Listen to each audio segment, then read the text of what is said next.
Congress party ఆధ్వర్యంలో పత్రికా సమావేశం ఏర్పాటు చేయడం జరిగింది. అదేవిధంగా రాజయ్య గారి దిష్టి బొమ్మను దగ్ధం చేయడం జరిగింది. ఈ కార్యక్రమంలో పాల్గొన్న కాంగ్రెస్ పార్టీ ముఖ్య నాయకులకు మరియు కాంగ్రెస్ పార్టీ కుటుంబ సభ్యులకు, ప్రజలకు మరియు పత్రికా విలేకరులందరికీ నా ఉదయపూర్వక నమస్కారాలు తెలియజేసుకుంటున్నాను. నిన్నటి రోజున గౌరవ మాజీ ఉప ముఖ్యమంత్రి వర్యులు మన తెలంగాణ నియోజకవర్గ అభివృద్ధి ప్రదాత అయినటువంటి కడియం గారిపై మాజీ ఎమ్మెల్యే డాక్టర్ రాజయ్య గారు చేసినటువంటి వ్యక్తిగత దూషణలకు నిరసనగా ఈరోజు మేము ఆయన దిష్టి బొమ్మను దగ్ధం చేయడం జరిగింది.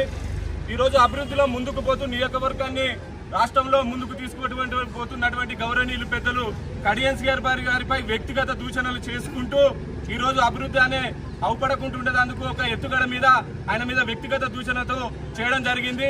నియోజకవర్గ ప్రజలందరూ కూడా గమనిస్తున్నారు.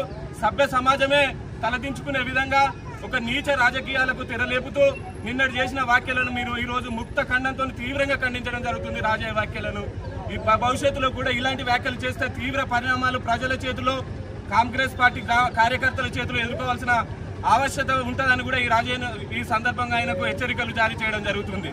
ఈ రోజు అభివృద్ధిలో ముందుకు పోతున్నటువంటి కడియం గారిని చూసి ఓర్వలేకుండా ఈ రోజు ఆయన మీద వ్యక్తిగత దూషణలకు పాల్పడడం జరుగుతుంది. ఏ రోజు కూడా కడియం గారు ఆ విధంగా ఎప్పుడైనా మాట్లాడడం ఎవరైనా చూశారా?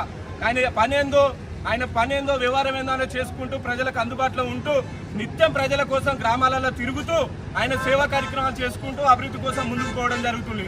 అలాంటి వ్యక్తి పైన ఈ విధంగా దూషించడం అనేది మేము తీవ్రంగా ఖండించడం జరుగుతుంది. నేను ఒక్కటే సవాల్ విసిరేదలుచుకున్నా. 4 సార్లు ఎమ్మెల్యే గెలిచిండ్రు ఎవరు? డాక్టర్ రాజయ్య. కడియం గారు కూడా 4 సార్లు ఎమ్మెల్యే గెలిచిండ్రు. ఇద్దరు అధికార పార్టీలలో ఇద్దరు ఉన్నారు. నియోజకవర్గ స్థాయిలో ఒక బహిరంగ చర్చ పెడదాం. ఇద్దరు అధికార పార్టీలు ఉన్నారు, ఇద్దరు 4 సార్లు ఎమ్మెల్యేలు గెలిచిరు. ఎవరు అభివృద్ధి చేసిరో నియోజకవర్గంలో మనం బహిరంగ చర్చకు పెట్టి మనం దాని గురించి మాట్లాడదామని కూడా ఈ సందర్భంగా తెలియజేసుకుంటున్నాను. నియోజకవర్గంలో ఎవరు అభివృద్ధి చేస్తారు, ఎన్ని నిధులు తీసుకొస్తారు అనేది ప్రజలందరికీ తెలుసని కూడా ఈ సందర్భంగా తెలియజేసుకుంటూ ఈ భారతదేశ చరిత్రలోనే పార్టీలు మారడం అనేది గొప్పది కాదు, చివరిది కాదు, ఇది మొదటిది కాదు, చివరిది కాదు.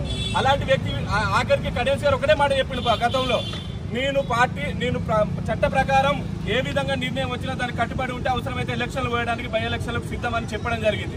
గతంలో కూడా ఎంతో మంది టీఆర్ఎస్ కాంగ్రెస్ వాళ్ళు కూడా పార్టీ మారడం జరిగింది. అప్పుడు పార్టీ ఫిరాయింపులు చేయడం జరిగింది.